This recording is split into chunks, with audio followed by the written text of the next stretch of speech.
Hello everyone, this is Rekha Singh. Welcome you all on KR Studies Hub. जैसे कि मैंने आपको कहा था कि हम 70th बीपीएससी को टारगेट करते हुए डिफरेंट वीडियोस लेकर आएंगे। 70th बीपीएससी को अगर टारगेट करना है तो आपको 68th बीपीएससी और 69th बीपीएससी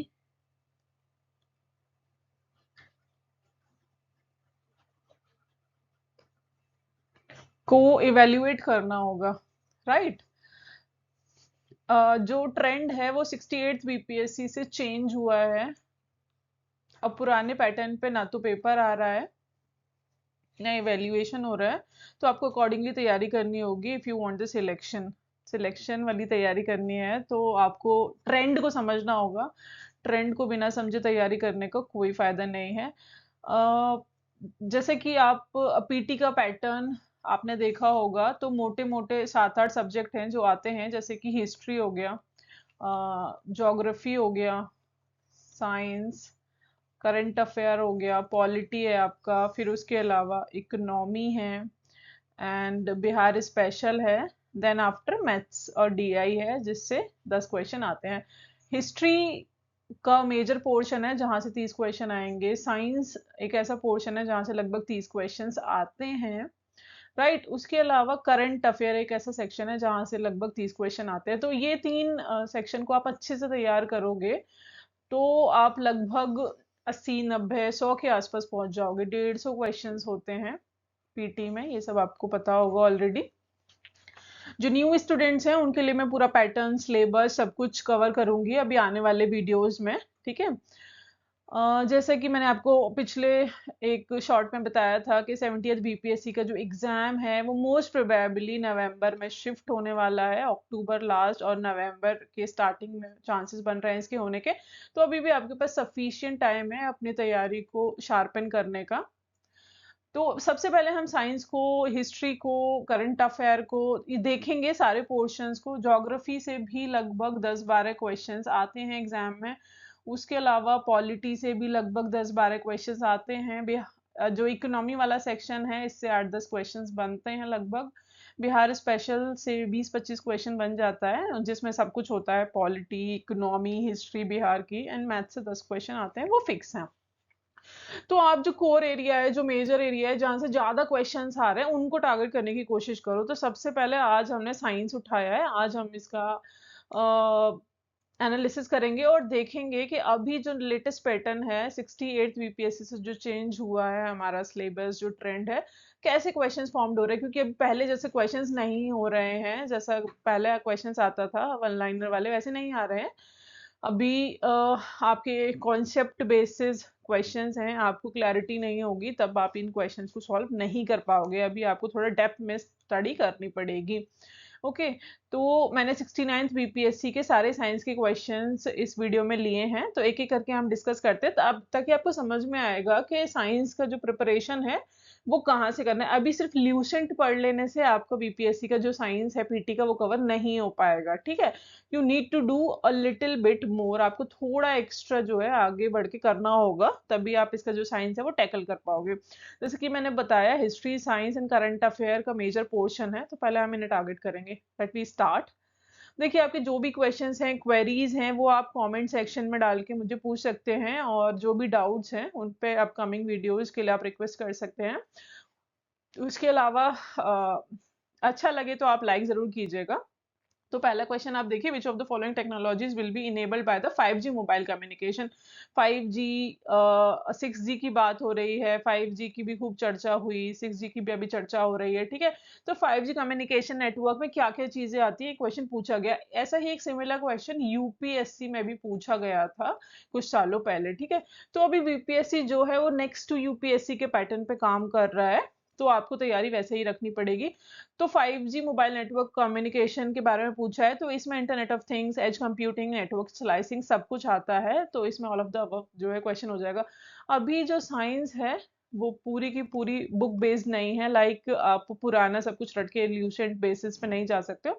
अभी आपको ना करंट इसमें ऐड करना होगा। मैं आपको दिखाऊंगी कि कितने सारे क्वेश्चंस ऐसे हैं जो करंट बेस्ड है, साइंस से रिलेटेड। ओके, तो ये वाला क्वेश्चन हो गया। ये मतलब बहुत बेसिक है, मोबाइल नेटवर्क के बारे में बहुत चर्चा हुई थी, अभी करंट में भी चल रही है, तो उससे रिलेटेड ये क्वेश्चन था। उसके अलावा ये सेकंड क्वेश्चन है क्लॉथ और उसके ओरिजिन से रिलेटेड।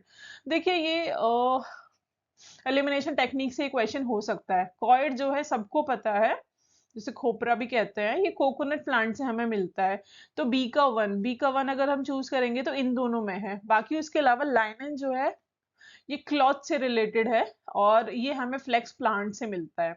ओके, ये अंगोरा गोट और गीस से तो हमें नहीं मिलता है। तो एक अगर टू हम मैच करेंगे तो हमें अपना आंसर मिल जाएगा, भले ही आपको डाउन ना पता हो और मुहेर ना पता हो क्या होता है। मुहेर वैसे अंगोरा गोट से मिलता है और down feathers of duck and गीस से। तो ये क्वेश्चन एलिमिनेशन टेक्निक से हो सकता था, बट इसके लिए भी आपको थोड़ी सी अवेयरनेस चाहिए, और ये भी थोड़ा सा करंट बेसिस पर ही है ये क्वेश्चन। उसके अलावा नेक्स्ट क्वेश्चन देखिए, what is the form of chat GPT.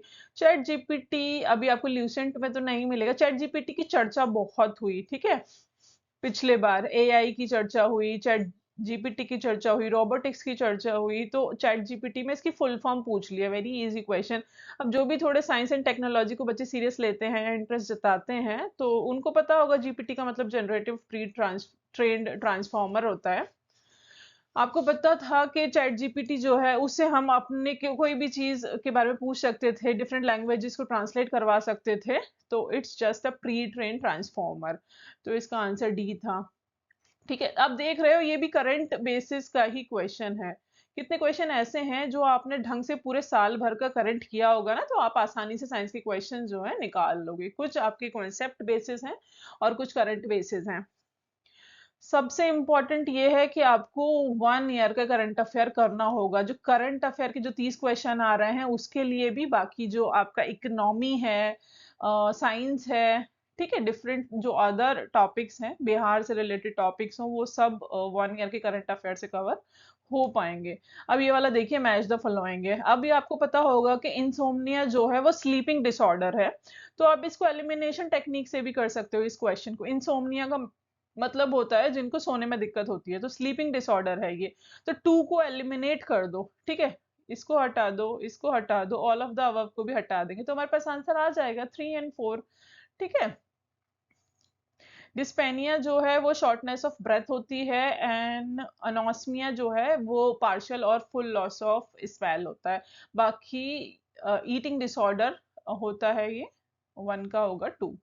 तो ये इस तरह से हो जाएगा। ये आपको बेसिक बुक्स में मिल जाएगा।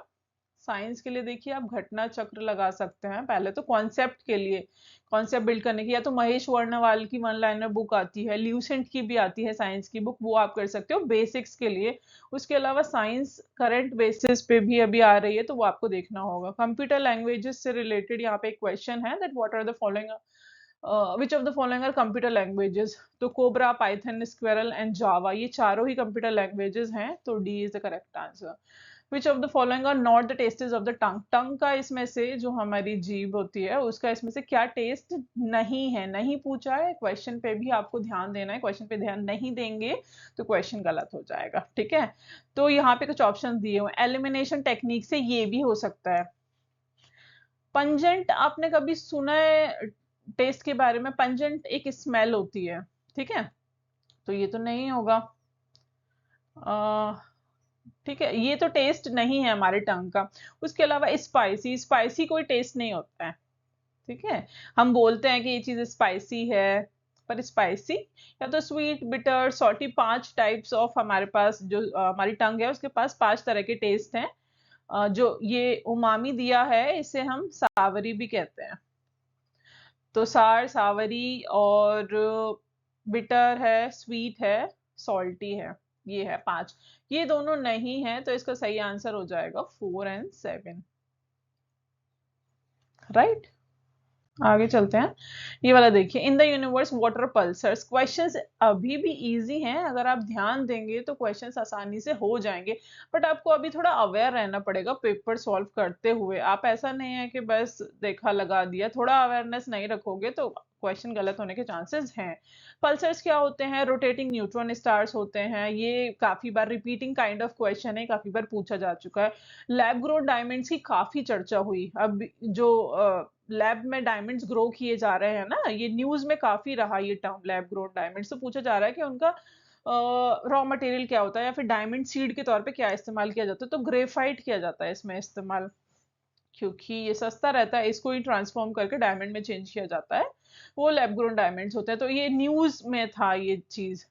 तो अगर आप न्यूज को अच्छे से कवर करेंगे, देखेंगे, सीरियसली लेंगे, तो ये सब क्वेश्चन आसान हो जाएंगे। ये भी करंट बेसिस ही है क्वेश्चन। एचएमएक्स क्या है?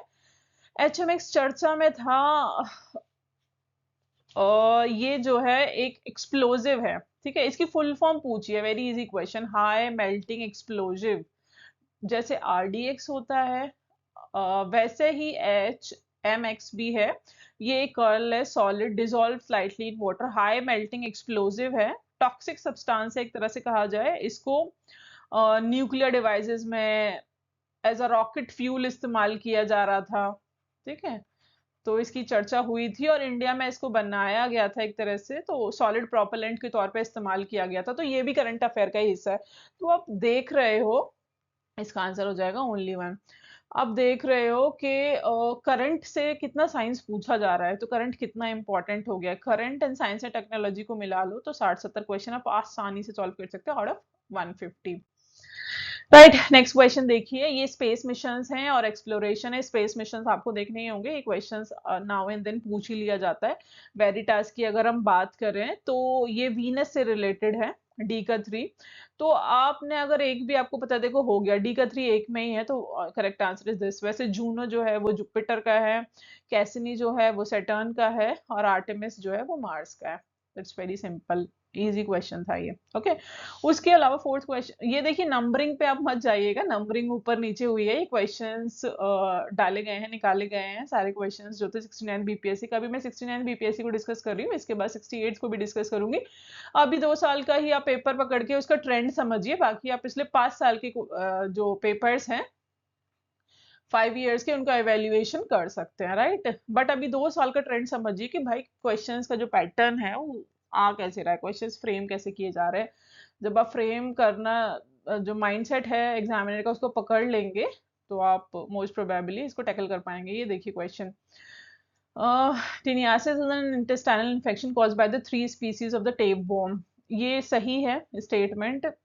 ये भी देखिए चर्चा में, न्यूज का ही है ये जो क्वेश्चन है। मेसिस डेवलप इन द ब्रेन, ये जूनोटिक डिजीज से रिलेटेड है, और ये जिस समय एक पेपर फ्रेम हुआ था उससे कुछ समय पहले ये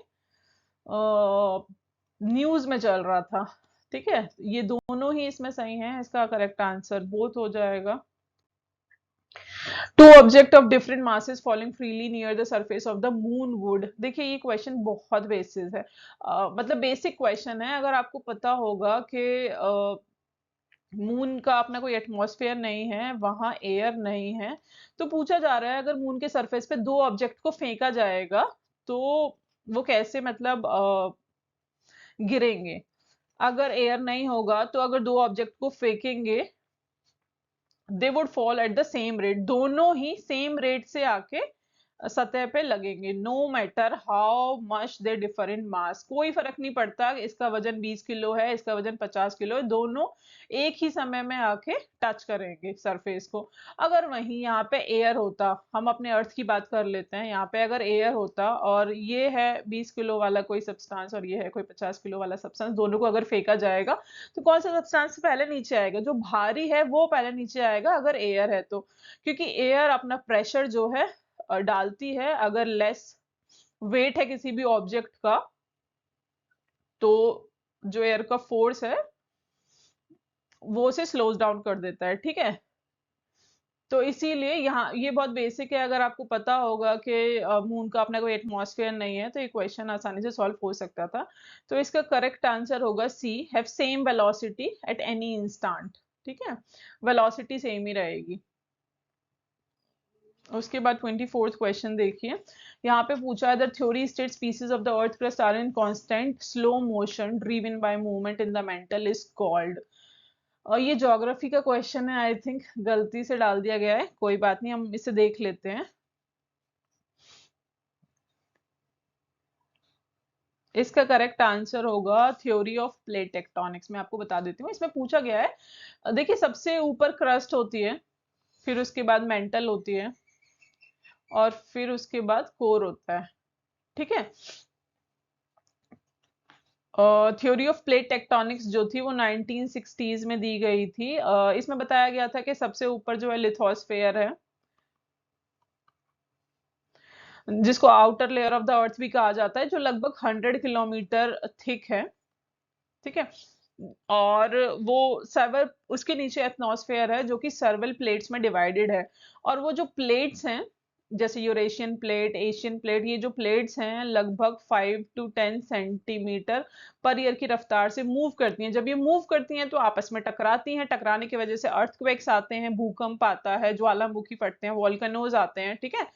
तो यहाँ पे दिया हुआ है theory that pieces of the earth crust are in constant slow motion.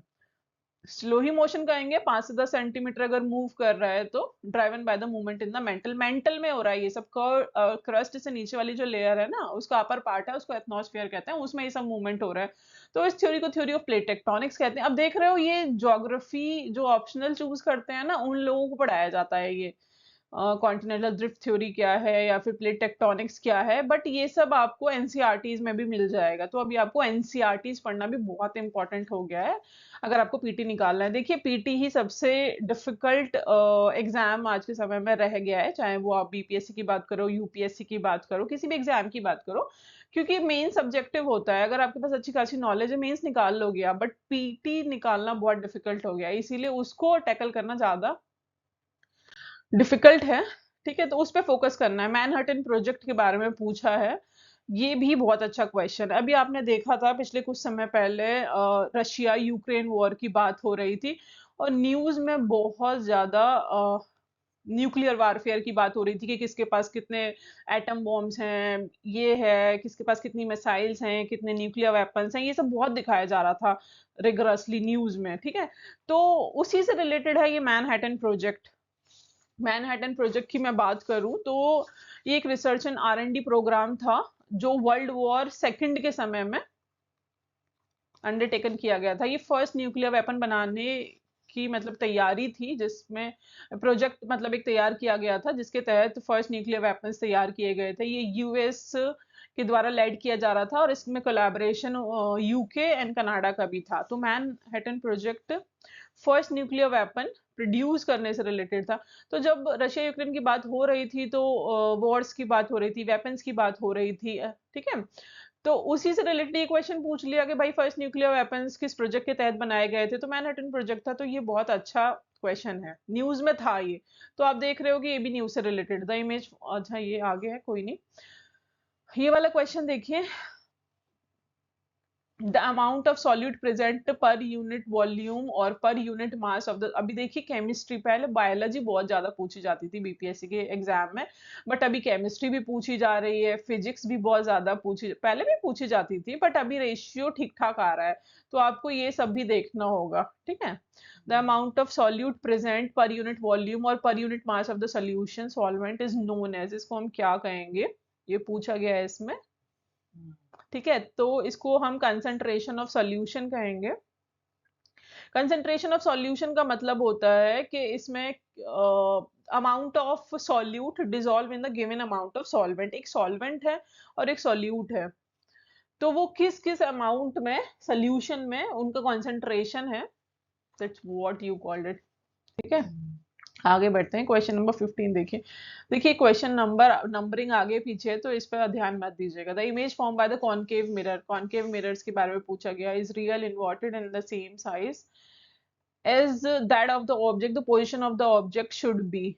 तो पोजिशन जो है इसमें at the centre of the curvature होगी। इसको भी आपको थोड़ा सा डेप्थ में जाके ना पढ़ना होगा। एनसीईआरटी की किताबें आपको अभी पढ़ना, बहुत पहले जरूरी नहीं होती थी, टू बी वेरी ट्रू के पहले जरूरत नहीं होती थी, पहले ल्यूसेंट पढ़ने से हो जाता था, घटना चक्र पढ़ने। अभी एनसीईआरटी आपको देखना पड़ेगा, चाहे वो ज्योग्राफी की हो, चाहे वो हिस्ट्री की हो, चाहे साइंस की हो, क्योंकि बेसिक्स आपको वहीं से कवर होगा।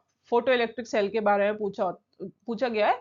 फोटो इलेक्ट्रिक सेल, ये बेसिक क्वेश्चन है, रिपीटेड क्वेश्चन है। इसमें लाइट एनर्जी को इलेक्ट्रिक एनर्जी में कन्वर्ट किया जाता है, तो इसका आंसर नंबर 1 होगा। कोविड वैक्सीन के बारे में पूछा गया, क्योंकि आपको पता है कि कोविड वैक्सीन की खूब चर्चा हो रही थी। बाद में ये सब रिपोर्ट्स भी सामने आई कि कोविड वैक्सीन के कुछ नेगेटिव रिस्पॉन्स लोगों में देखे जा रहे हैं, हार्ट अटैक के केसेस हो गए, चाहे डिफरेंट अदर थिंग्स। न्यूज में ये चीज काफी थी, तो ये भी न्यूज से रिलेटेड ही क्वेश्चन है, ठीक है, करंट अफेयर से एक तरह से। तो how do Covid vaccine stimulate N immune response? इसका करेक्ट आंसर होगा डी, बाय इंट्रोड्यूसिंग एंटीबॉडीज। देखिए कोविड वैक्सीन कैसे काम कर रही थी, कैसे वो आपके इम्यून रिस्पॉन्स को स्टिमुलेट कर रही थी, तो उसके थ्रू क्या था कि हमारे बॉडी में एंटीबॉडीज जो है वो डाले जा रहे थे अगेंस्ट द SARS-CoV-2 वायरस। इसके खिलाफ एंटीबॉडीज डाली जा रही थी, ठीक है। तो ये भी करंट का ही क्वेश्चन है। Double helix structure of DNA was discovered by, किसके द्वारा डिस्कवर्ड किया गया था, तो वॉटसन एंड क्रीक के द्वारा। ये रिपीटेड क्वेश्चन है, कई बार बीपीएससी ने पूछा है। तो ये बेसिस वन लाइनर टाइप है, ये हो जाएगा। The process that continually adds new crust, ये अच्छा क्वेश्चन है। ये अगेन ज्योग्राफी का क्वेश्चन आ गया, कोई बात नहीं, देख लेते हैं। इसका सही आंसर होगा सी फ्लोर स्प्रेडिंग। ये एनसीईआरटी की किताबों में बहुत अच्छे से दिया हुआ है, आप 11th-12th की किताबें पढ़ेंगे तो you will get to know. ऐसा कौन सा प्रोसेस है जिसके तहत न्यू क्रस्ट देख बन रहा है, ठीक है। तो जैसे कि मैंने आपको बताया 3 लेयर्स में डिवाइडेड है हमारा lithosphere, crust, mantle and core. Earth जो है हमारा 3 पार्ट्स में डिवाइड है, क्रस्ट, मेंटल एंड कोर। सबसे अपर वाला क्रस्ट है, तो वो पूछ रहे हैं कि न्यू क्रस्ट कंटिन्यूअसली किस प्रोसेस के तहत बन रहा है, तो ये है sea floor spreading. Sea floor spreading क्या होता है, ये मेनली ओशियंस में देखने को मिलता है। ओशियंस में क्या होता है, मिड ओशियानिक जो रिजेस होती हैं उसमें वॉल्केनिक एक्टिविटीज की वजह से ओशियानिक जो क्रस्ट है वो बनता रहता है। वॉल्केनिक एक्टिविटीज होती हैं, ठीक है, लावा निकलता है, फिर वो सेटल डाउन हो जाता है और फिर क्रस्ट का फॉर्मेशन होता है। विच of the following liquids is the bad conductor of electricity? इसमें बैड कंडक्टर ऑफ इलेक्ट्रिसिटी पूछा गया है, तो ये तीनों के तीनों ही गुड कंडक्टर ऑफ इलेक्ट्रिसिटी हैं, तो इसका करेक्ट आंसर होगा डी। देखिए यहाँ पे सॉल्टेड वाटर है, ऑरेंज और लेमन जूस है, एंड ठीक है। देखिए ऑरेंज एंड लेमन क्या है, एसिड्स हैं, तो acids are the good conductor of electricity एक तरह से, क्योंकि बैटरी में भी एसिड होता है। उसके अलावा सॉल्टेड वाटर है, सॉल्टेड वाटर जो है हमारा NaCl है, ठीक है। तो ये भी आयंस में ब्रेकआउट होता है, तो ये भी गुड कंडक्टर हो गया। इसी की जगह यहाँ पे डिस्टिल्ड वाटर दिया होता तो that may be a bad conductor of electricity, but यहाँ पे करेक्ट आंसर होगा डी।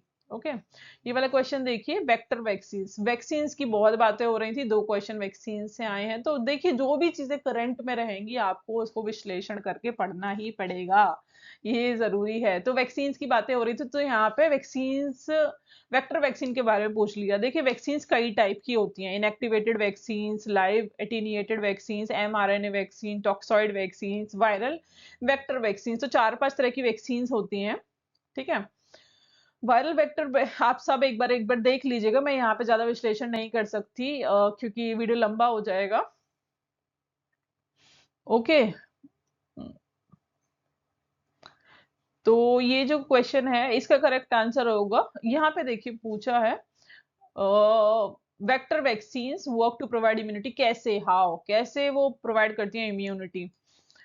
तो वायरल वेक्टर जो है ये by placing the virus in a modified version, virus को ही प्लेस किया जाता है इस वैक्सीन में in a modified version of a different virus, ठीक है, as a vector to deliver protection. तो इसका करेक्ट आंसर सी होगा, सारे वैक्सीन के टाइप्स को। जैसे इनएक्टिवेटेड वैक्सीन है, ये जो फर्स्ट वाला वैक्सीन टाइप है ये इनएक्टिवेटेड वैक्सीन है, ये पोलियो में, रेबीज में, हेपेटाइटिस ए में, इन्फ्लुएंजा में दी जाती है, ठीक है। उसके अलावा mRNA वैक्सीन थी जैसे कोविड-19 में दी गई, तो अलग अलग टॉक्सॉइड वैक्सीन है, वो टिटनेस और डिप्थीरिया में दी जाती हैं।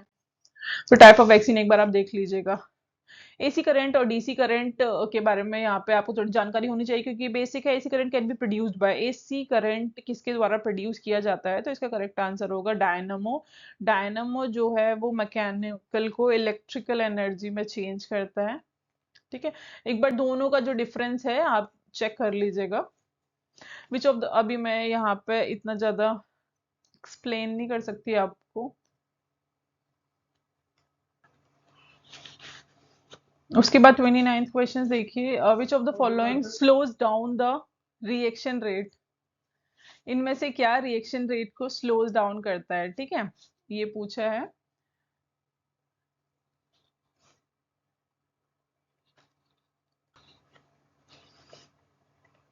तो ये प्रमोटर है, ये इंक्रीज करता है, ये रिएक्शन रेट न्यूक्लियर रिएक्टर्स वगैरह में देखे जाते हैं। तो स्लो डाउन मेनली इनहिबिटर करता है, जो कि ऑप्शन में नहीं है, तो करेक्ट आंसर डी हो जाएगा।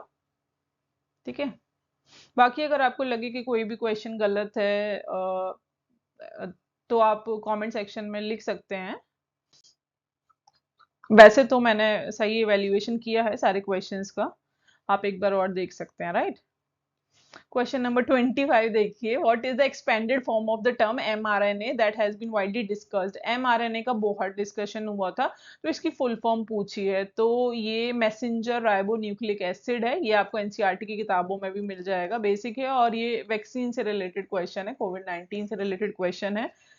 तो that is a very easy question. देखिए, जो भी चीजें न्यूज में चल रही हैं और शॉर्ट फॉर्म में है, तो उनका फुल फॉर्म जरूर देख लीजिएगा, बिकॉज एग्जाम में आ जाता है। अभी आपने देखा चैट जीपीटी की फुल फॉर्म पूछ ली, mRNA की फुल फॉर्म पूछ ली, उसके अलावा एक एक्सप्लोजिव का भी नाम पूछा था फुल फॉर्म में। तो ये फुल फॉर्म्स बहुत पूछी जा रही है। What is the basis of most useful classification of medications in medical chemistry. इसका करेक्ट आंसर मॉलिक्यूलर टारगेट होगा। मॉलिक्यूलर टारगेट इसीलिए बिकॉज जो ड्रग्स हैं वो टिपिकली इंटरेक्ट करते हैं बायोमॉलिक्यूल्स में, such as proteins, nucleic acid, carbohydrates. तो इसीलिए मॉलिक्यूलर टारगेट्स करेक्ट आंसर है। ये भी आप देख रहे हो कि मेडिकल फील्ड से ये क्वेश्चन पूछा गया है, तो डिफरेंट फील्ड से क्वेश्चन पूछे जा रहे हैं। करंट डेंसिटी इज, ये वेक्टर क्वांटिटी है, वेक्टर क्वांटिटी, स्केलर क्वांटिटी क्या होती है, ये भी आप एक बार देख लीजिएगा। इंपॉर्टेंट है बिकॉज यहाँ से तो क्वेश्चन लगभग बीपीएससी हर बार पूछता ही है, that which is vector quantity, which is scalar quantity. Vector वो होती है जिसमें डायरेक्शन एंड मैग्नीट्यूड दोनों होते हैं। ठीक है, input and output nerves meet at, ये क्वेश्चन भी अच्छा है, बायोलॉजी का क्वेश्चन है। सेंट्रल नर्वस सिस्टम होगा इसका करेक्ट आंसर। सीएनएस में देखिए ब्रेन होता है, included spinal cord and peripheral nervous system.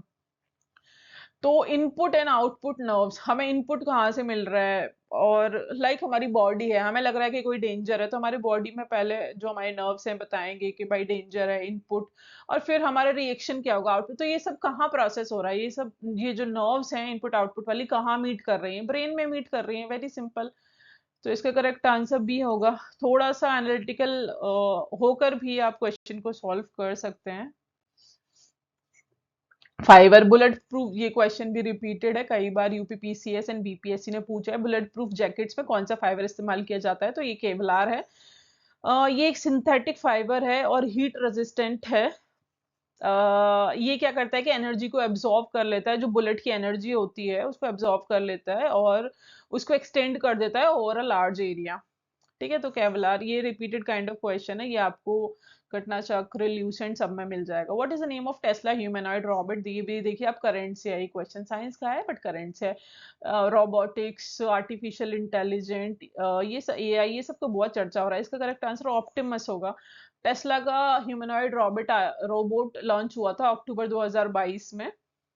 Tesla अभी चर्चा में चल रही है, तो उससे रिलेटेड जो भी डिस्कवरीज हैं वो आप देख लीजिएगा। ऑप्टिमस को टेस्ला बॉट के नाम से भी कहा जाना गया था। ठीक है, तो ये ह्यूमनॉइड रोबोट। तो करंट अफेयर आप देख रहे हो, लगभग 30 क्वेश्चन है, 28-30 क्वेश्चन है, उसमें से 10-12 क्वेश्चन ऐसे हैं जो करंट से रिलेटेड हैं। ठीक है, क्या चल रहा है करंट में, चाहे वो वैक्सीन हो, चाहे वो कोविड-19 हो, टाइप्स ऑफ वैक्सीन हो, टेस्ला ह्यूमनॉइड रॉबोट हो, या फिर आपके स्पेस मिशन हो, इतने कितने सारे क्वेश्चंस आपने देखे पीछे जो करंट से रिलेटेड है। ठीक है, तो ये था 69th बीपीएससी का, हमने एनालिसिस पीटी पेपर का किया। साइंस पोर्शन का। ऐसे ही मैं आपके साथ 68 का भी करूंगी, क्योंकि 68 से ही ट्रेंड चेंज हुआ है। हम इन दिन दोनों पेपर को अच्छे से एनालाइज करेंगे, देखेंगे कि सारे सारे पोर्शन से history, geography, polity and economy सबसे क्वेश्चंस कहाँ कहाँ से आ रहे हैं और क्या क्या उसमें चेंजेस आए हैं, कि अब हम किस नए तरीके से उनको कवर करके एग्जाम को जो है हिट कर सकते हैं।